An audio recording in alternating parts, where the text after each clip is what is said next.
بزرگ کہتے ہیں جو کتابوں سے نہیں ملتی صرف سینوں سے ملتی ہے.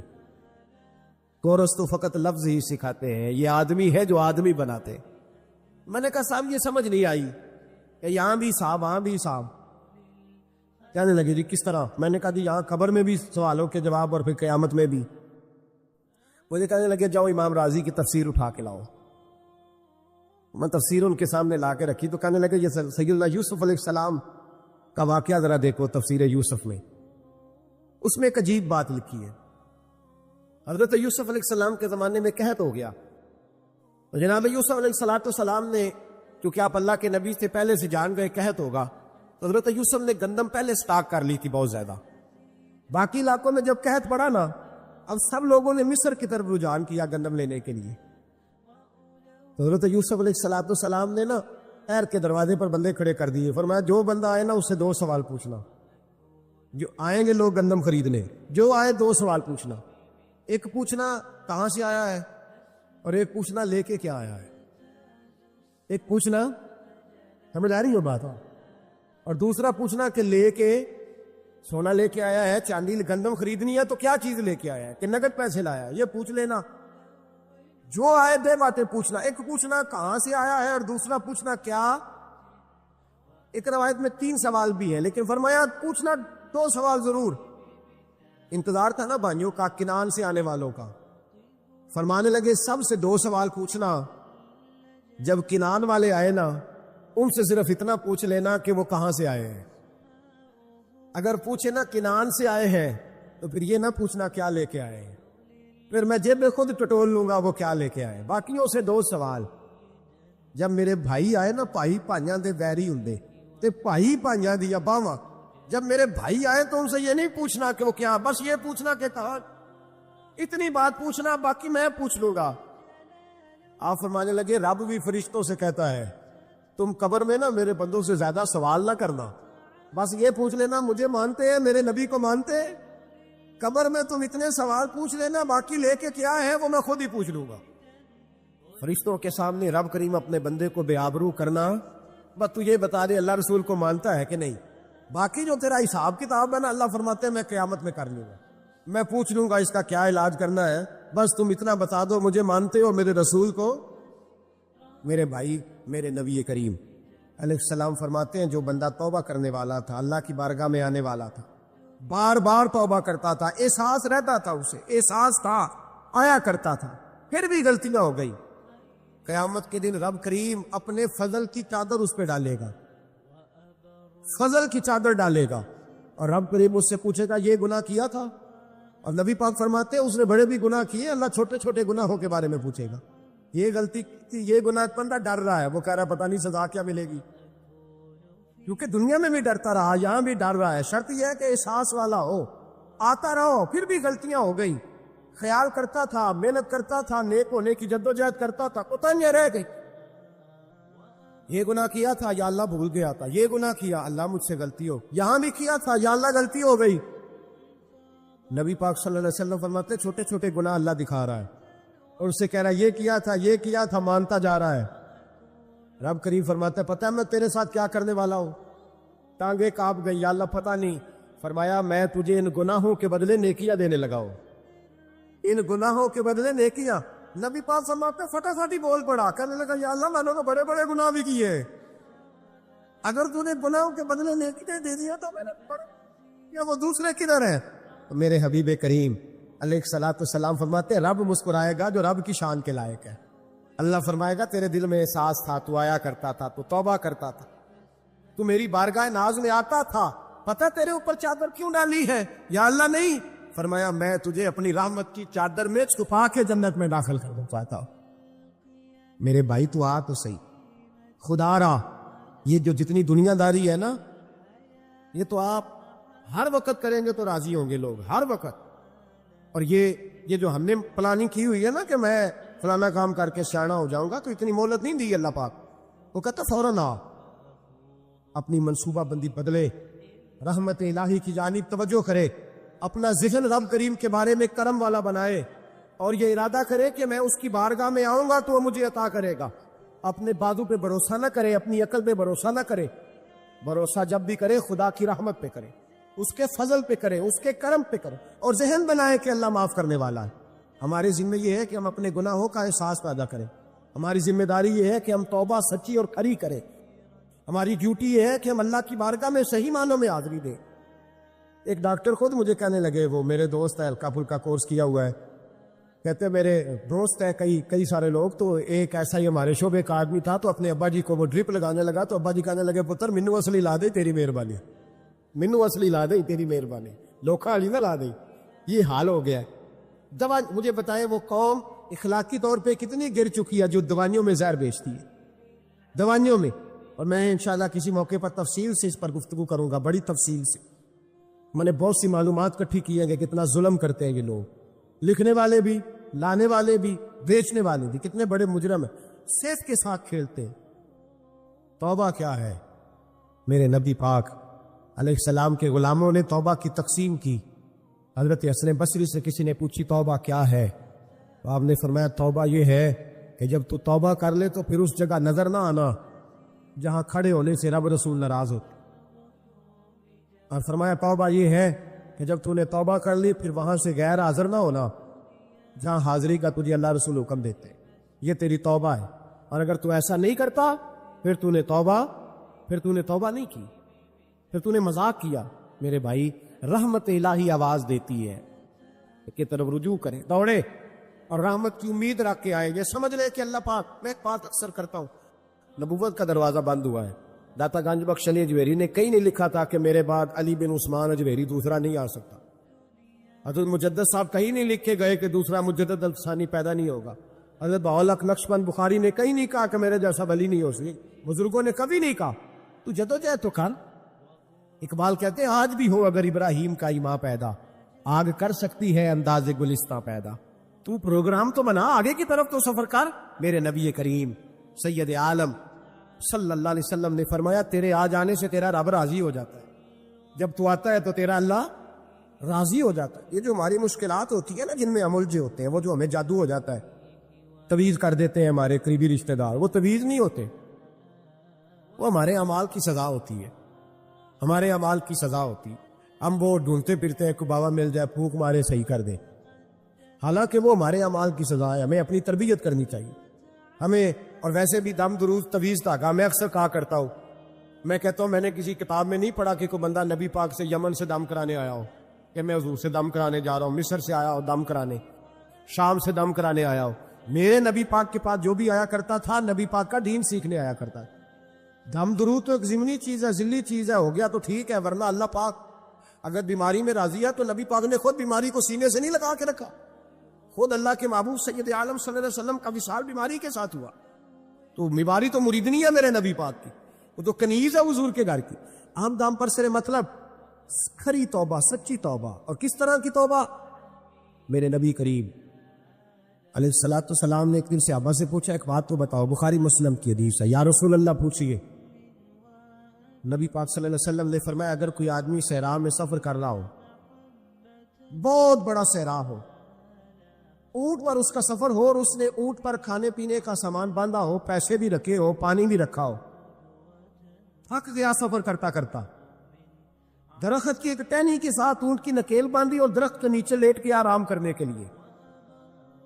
اللہ کے حبیب فرماتے ہیں اچانک اس کی آنکھ لگ گئی، جب جاگا تو اس نے دیکھا کہ اونٹ تو غائب ہو گیا، اب نہ کھانا ہے، نہ پانی ہے، نہ پیسے ہے، اور صحرا بڑا لمبا ہے، پیدل سفر بھی نہیں کر سکتا۔ تھوڑا سا ڈھونڈا، پھر موت کا انتظار کرنے لگا، سوچنے لگا اب موت آئے گی، اب مر جاؤں گا۔ اللہ کے محبوب فرماتے ہیں تھوڑی دیر گزری، جب بالکل مایوس ہو گیا تھا تو اچانک نظر پڑی تو اونٹ اس کا سامنے کھڑا تھا۔ پھر نبی پاک سے صحابہ سے پوچھتے ہیں بتاؤ، اس کی کل کائنات اجڑ گئی تھی، راز ضائع ہو گئی تھی، ہر شے لوٹ گئی تھی، دوبارہ اسے مل گئی ہے، بتاؤ اسے کتنی خوشی ہوگی؟ صحابہ کہنے لگے یا رسول اللہ نئی زندگی مل گئی اس بندے کو، وہ ساری دنیا سے زیادہ راضی ہے۔ تو میرے کریم رسول صلی اللہ علیہ وسلم نے فرمایا رب کریم کا نافرمان بندہ جب اس کی بارگاہ میں آ کے توبہ کر پائے تو اللہ اس سے بھی زیادہ راضی ہو جاتا ہے۔ کہنا ایک جگہ میں حاضر تھا تو وہاں دستائے فضیلت کا جلسہ تھا، تو ایک مولانا نے تقریر کی، جس طرح تاجر کہہ لیتا ہے نا جی میں الحمدللہ اگر کمائی کرتا ہوں تو غریبوں کو بھی دیتا ہوں، سمجھا لیا نا اپنے آپ کو۔ رشوت لینے والے نے بھی ایک دلیل گاڑ لیا، وہ کہتا میں امیروں سے نہیں، میں غریبوں سے نہیں لیتا۔ تو امیروں کا حساب لینے کی ڈیوٹی اللہ نے آپ کی لگائی ہے کہ آپ حساب کریں امیروں کا کہ وہ کیا کر رہے ہیں۔ یہ ہم نے نا یہ دلیلیں گاڑ لی ہے، یہ ہم نے دلیل گھاڑ لی ہے کہ وہی اپنے آپ کو مطمئن کرنے کی۔ میں حاضر تھا تو ایک مولانا تقریر کی دی، عالم ساری رات۔ یہ صرف علماء کی بات نہیں، ہر طبقے نے اپنے بارے میں اس طرح کی چیزیں یاد کر لی ہیں، ہم نے رٹ لی ہیں۔ جیسے خامد نے یاد کر لیا ہے کہ کسی غیر کے لیے سجدہ جائز ہوتا تو اللہ عورت کو حکم دیتا، نبی پاک حکم دیتے کہ وہ خامد کو سجدہ کرے۔ تو بی بی نے بھی یاد کر لیا ہے کہ حضور نے فرمایا تم میں سب سے بہتر وہ ہے جو بیوی کے حق میں بہتر ہے۔ سب نے اپنی اپنی مرضی کی چیزیں، دوسری کی مرضی کی چیز کسی نے یاد نہیں کی، سب نے اپنی اپنی مرضی کی چیزیں یاد کر لی۔ تو مولانا تقریر کر رہے تھے، کہنے لگے جی حضور نے فرمایا ہے کہ عالم ساری رات سویا رہے اور عابد ساری رات عبادت کرتا رہے، درجہ پھر بھی عالم کا زیادہ ہے۔ پھر دوسرے آئے، انہوں نے بھی اسی حدیث پہ بات کی، تیسرے آئے تو انہوں نے بھی اسی حدیث پہ بات کی۔ تو میرا نمبر آیا تو میں نے کہا جی یہ جو حدیث آپ سنا رہے ہیں نا، یہ حدیث بالکل ٹھیک ہے، بالکل ٹھیک ہے کہ عالم ساری رات عشاء پڑھ کے سوئے، فجر کے وقت اٹھ کے فجر پڑھے، اور عابد ساری رات نماز پڑھے تو درجہ پھر بھی عالم کا زیادہ ہے۔ بالکل ایسے ہی ہے، بلکہ ایک حدیث میں تو یہ ہے کہ 70 عابد بھی عبادت کرے اور عالم سویا رہے تو ان 70 سے سونے والے عالم کا درجہ، یہ بات بالکل ٹھیک ہے۔ لیکن میں نے کہا اس کا بھی خیال رکھو کہ یہ حدیث غوث پاک کو بھی آتی تھی، یہ غوث پاک کو بھی آتی تھی حدیث، اور بڑے عالم تھے، پر وہ تو عشاء پڑھ کے مصلے پہ بیٹھتے تھے اور فجر تک مصلے پہ بیٹھے رہتے تھے۔ حالانکہ یہ حدیث انہیں بھی آتی تھی، یہ حدیث خواجہ معین الدین چشتی کو بھی آتی تھی، اور وہ بڑے عالم تھے، لیکن اس کے باوجود وہ عشاء پڑھتے تھے اور فجر تک مصلے پر بیٹھے رہتے تھے۔ حضرت عثمان غنی سے بڑا عالم تو کوئی نہیں نہ ہوگا اس زمانے میں، حضرت عثمان غنی رضی اللہ تعالیٰ عنہ جیسا شخص تو کوئی نہیں نہ ہوگا، پر وہ عشاء کے بعد قرآن پاک پڑھنا شروع کرتے تھے اور فجر سے پہلے پہلے قرآن پاک ختم کر لیا کرتے۔ تو دلیلیں صرف بحث کے لیے یاد نہ کریں، اپنے آپ کو بچانے کے لیے یاد نہ کریں، اپنے وجود کو سکون دینے کے لیے دلائل نہ یاد کریں۔ میں دین کے کس دائرے سے کس طرح بچ کے نکل سکتا ہوں، اس کے لیے دلائل یاد نہ کریں، عمل کے رستے پہ آئیں، عمل کے رستے پر۔ جناب ابو بکر صدیق اللہ تعالیٰ عنہ کا کمال یہ ہے، زکوٰۃ کتنے فیصد دینی چاہیے؟ اللہ تعالیٰ شکر ہے 3-4 لوگوں کو تو پتہ ہی ہے نا جی، باقی بھی ان سے سن کے یاد کر لیں کتنے فیصد ہے۔ اللہ آپ کو خوش رکھے۔ اب کچھ اور نے بھی پروگرام بنا لیں، کتنی جی؟ چلو اب ٹھیک ہو گیا، 2.5% ہے نا جی۔ آپ یقین کریں کسی تاجر سے آپ بات کر کے دیکھ لیں، 6 گھنٹے مناظرے کے بعد وہ مانتا ہے کہ 2.5% دوں گا میں صحیح کہہ رہا ہوں آپ کو۔ وہ کہتے ہیں جی وہ تو ٹھیک ہے لیکن کچھ قرضہ بھی ہے، 2.5% زکوٰۃ ہے وہ تو ٹھیک ہے لیکن ہو سکتا ہے میری بہن بھی حصہ مانگ ہی لے، پیسوں میں سے اس کا بھی نکل، کیونکہ پروگرام نہیں نا جی، ارادہ نہیں۔ زکوٰۃ 2.5% ہے تو کہتے ہیں جی وہ نا میں نے تولا ہے سونا، پورا نہیں بنتا ابھی، وہ تھوڑی سی کمی ہے۔ یہ اس وقت دلائل ہیں، اس وقت ابحاث ہیں جب دینے کا پروگرام، اور تاجروں نے اب ایک نیا سلسلہ شروع کی، کہتے تھوڑی تھوڑی سارا سال ہی دیتا رہتا ہوں، تھوڑی تھوڑی کر کے۔ آپ نے جس سے 5 کروڑ روپیہ لینا ہو، وہ اگر کہے کہ 10,000 مہینے کا لے لو، لے لیتے ہو؟ ہمارے فقہاء نے تو یہ لکھا ہے کہ جب زکوٰۃ دو نا تو ایک آدمی کو ساری دو۔ حضرت عمر بن عبدالعزیز رحمۃ اللہ علیہ کے زمانے میں ایک آدمی کو لوگوں نے زکوٰۃ دی تو اتنی دے دی کہ اگلے سال وہ خود زکوٰۃ دے رہا تھا، بہت بڑا کاروبار اس نے سٹارٹ کر لیا تھا۔ معیار نہیں ہے نا جی تھوڑی تھوڑی دیتا رہتا ہوں۔ کئی لوگ ایسا کرتے ہیں کہ دکان میں جو پرانی چیزیں ہوتی ہیں وہ زکوٰۃ کے دور پہ دینی شروع کر دیتے، جو مال نہیں بیک رہا اس کو زکوٰۃ بنا دو، کیوں؟ دینے کا پروگرام نہیں۔ حضرت ابو بکر صدیق رضی اللہ، ذرا زندگی دیکھو، کہتے جس دن کلمہ پڑا 40,000 دینار تھے، اور کلمہ پڑے ابھی مجھے چند مہینے گزرے تھے، سارے مصطفیٰ کے قدموں پہ قربان کر دیے، پھر مال کمایا، پھر 4,000 دینار تھے، 4,000۔ جس دن ہجرت کے لیے نکلا 4,000 تھے، انہیں بھی پتا تھا 2.5% دینا چاہیے، ان کی بھی بیٹیاں تھیں، جوان بھی تھی، چھوٹی بھی تھی، ان کے بھی بچے تھے، لیکن دین کو ضرورت ہے، میرے رسول پاک صلی اللہ علیہ وسلم کے دین کو حاجت ہے۔ تو فرماتے ہیں اشرفیاں تھی میرے گھر میں، پیسے تھے، درہم تھے، دینار تھے، میرے والد بوڑھے تھے، ان کو خیال تھا کہ ابو بکر ساری دولت نہ لے جائیں، تو حضرت اسماء بنت ابی بکر سے جناب ابو بکر صدیق نے کہا کہ اس طرح کرنا، ایک گڑا چھوٹا سا تھا، گڑا ٹویا، اس میں پیسے ہوتے تھے، فرمایا اس میں روڑے رکھ دینا، اوپر ٹاٹ ڈال دینا، والد نابینا ہے، اگر پوچھے نا پیسے تو ان کا وہاں ہاتھ لگا دینا، انہیں پتہ چلے ابو بکر سارا مال لے کے نہیں گیا، فرماتے میں ہجرت پہ جانے لگا تو 4000 سارے لے گیا، سارا مال ہی یار 2.5% کے لیے رٹا پڑا ہوا ہے، 2.5% کے لیے لوگ بحث کر رہے، 2.5% کے لیے دلائل چاہیے، کئی مفتیان کرام سے پوچھیں گے، پھر پروگرام بنائیں گے دینا ہے کہ نہیں دینا۔ اور جس دن تبوک کے لیے میرے مصطفیٰ کریم نے اعلان کیا، جناب صدیق اکبر فرماتے ہیں شے کوئی نہیں تھی، غربت کے دن تھے، کمزوریاں تھی، مال اس دن کاروباری حالات کم تھے، یہاں لوگوں کا کاروبار جب ڈاؤن ہوتا ہے تو سب سے پہلے مسجد کا 200 بند کرتے، سب سے پہلے مدرسے کا بند کرتے، سب سے پہلے خواہش کرتے ہیں کہ وہ جو غریب کو جاتا ہے نا اس کو بند کرو، یہ زیادہ نقصان دے رہا ہے۔ حضرت ابو بکر صدیق رضی اللہ تعالیٰ عنہ فرماتے ہیں حالات خراب تھے، جیب دیکھی تو اتنے پیسے ہی نہیں تھے کہ مصطفیٰ کریم کو پیش کر سکوں، تو پھر کیا کیا، امام جلال الدین سیوطی کہتے ہیں ابو بکر صدیق نے نا گھر کے اندر کپڑا بچھایا، اور پھر صدیق اکبر نے کیا کیا کہ توا بھی رکھا، برتن بھی رکھے، اس پہ چولہا بھی رکھا، ابو بکر صدیق نے اس کے اوپر گھر والوں سے کہا کہ ایک ایک جوڑا پہن لو، ادھر دیکھو میری طرف، ایک ایک جوڑا پہن لو، اور باقی نہ سارے جوڑے بھی یہاں رکھو۔ اور پھر جب لوگ بچوں نے دیکھا نا کہ ابا تو کپڑے بھی رکھوا رہا ہے، کیا بنے گا، فرمایا تمہیں تو ایک ایک جوڑے کی اجازت دے رہا ہوں نا، ذرا میری طرف دیکھو۔ خود اندر گئے تو ٹاٹ کا لباس پہن کے کپڑے بھی اتار کے رکھ دیے، کپڑے بھی اتار کے زمین اسی میں رکھے، سارا کچھ باندھا، لباس ٹاٹ کا، تن تندور تے ہڈاں دا بالن، تے اسی ہاواں نال تپایا، کپ کپ مکیاں پیڑے کیتے، اتوں عشق پلے تھل لایا، تن دا سالن من دی ہانڈی، لون صبر دا پایا، غلام فریدا وے میں ساری تیری، تینوں وجہ یقین نہیں آیا، ہر چیز لپیٹ کے نا تو نبی کریم کی بارگاہ میں لے گئے، ہر چیز۔ میرے محبوب کا بھی انداز دیکھو، فرمایا ماں اب کہتا لے اہلے کا، گھر بھی کچھ چھوڑ کے آئے ہو، دیکھیں ادھر دیکھیں، جب کوئی لاتا تھا تو حضور فرماتے تھے کیا لے کے آئے ہو، یہ کیا ہے، یہ پوچھا جاتا ہے کہ یہ پوچھا جاتا ہے گھر کیا ہے؟ بھئی آپ کو کسی نے کوئی تحفہ دیا تو شاپر کھول کے تحفہ دیکھیں گے یا پوچھیں گے گھر کیا ہے؟ لیکن میرے رسول پاک کے لفظ دیکھیں، فرمایا ماں اب کہتا لے اہلے کا، ابو بکر سجنا گھر کیا چھوڑ کے آئے ہو، تو رو پڑے، کہنے لگے یا رسول اللہ میں کوئی غریب تو نہیں، میں بڑا مالدار، اب کہتا لہم اللہ و رسول، گھر اللہ بھی چھوڑ آیا ہوں، اللہ کا رسول بھی چھوڑ آیا، حضور میں کوئی کنگال نہیں، میں مصطفیٰ والا ہوں، میں کوئی غریب نہیں، میں نبی والا ہوں، میں رب رسول کو گھر چھوڑ آیا ہوں۔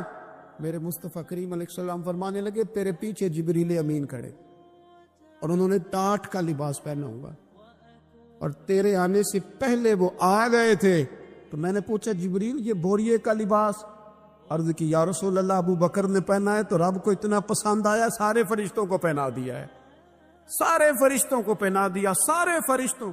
ذرا یہ لذت تو لیں بات کی، جب 2.5% پہ جھگڑا ہوتا ہے نا تو پھر نماز میں مزہ نہیں آتا، جب تو 2.5% پہ بھی اڑا رہتا ہے نا پھر درود و سلام پڑھتے پڑھتے طبیعت معاذ اللہ پریشان ہوتی ہے، جب الجھے ہوئے پھر مسائل اور ہیں۔ پھر میرے محبوب کریم بولے میں ابو بکر رب کریم نے ایک پیغام بھی بھیجا ہے، یا رسول اللہ وہ کیا؟ فرمایا رب فرماتا ہے کہ ابو بکر سے پوچھ کے بتائیں کہ اس حال میں وہ رب سے راضی ہے کہ ناراض ہے۔ یہاں اقبال بولے، کہنے لگے خود ہی کو کر بلند اتنا، خود ہی کو کر، یہ وہ درجہ ہے، یہ وہ مقام ہے، خود ہی کو کر بلند اتنا کہ ہر تقدیر سے پہلے پھر خدا بندے سے خود پوچھے بتا تیری رضا کیا ہے؟ فرمایا رب پوچھتا ہے آپ راضی ہیں کہ ناراض ہے؟ تو پھر ابو بکر صدیق بھی کھول کے روئے، کہا یا رسول اللہ میں کل بھی اپنے رب سے بڑا ہی راضی تھا، میں آج بھی اپنے رب سے بڑا ہی راضی ہوں۔ یہاں لوگ لے کے بھی نہیں راضی ہوتے، ابو بکر سارا کچھ دے کے بڑے ہی راضی ہے، سارا کچھ دے کے۔ شریعت کا قاعدہ ہے کہ سارا مال آپ اللہ کے رستے میں نہیں دے سکتے، قانون شریعت ہے۔ حضرت ابی بن کعب نے کہا تھا یا رسول اللہ سارا دینا ہے، فرمایا نہ بھائی چوتھا حصہ دے، 3 حصے بچوں کو دے۔ حضرت ابو لبابہ نے کہا تھا میں اس پر دلائل دے سکتا ہوں، احادیث موجود ہیں، حضور سارا مال دینا ہے، فرمایا نہ بھائی چوتھا حصہ دے، 3 حصے بچوں کو دے۔ حضرت سعد بن ابی وقاص نے کہا تھا یا رسول اللہ صلی اللہ علیہ وسلم میری ایک ہی بیٹی ہے،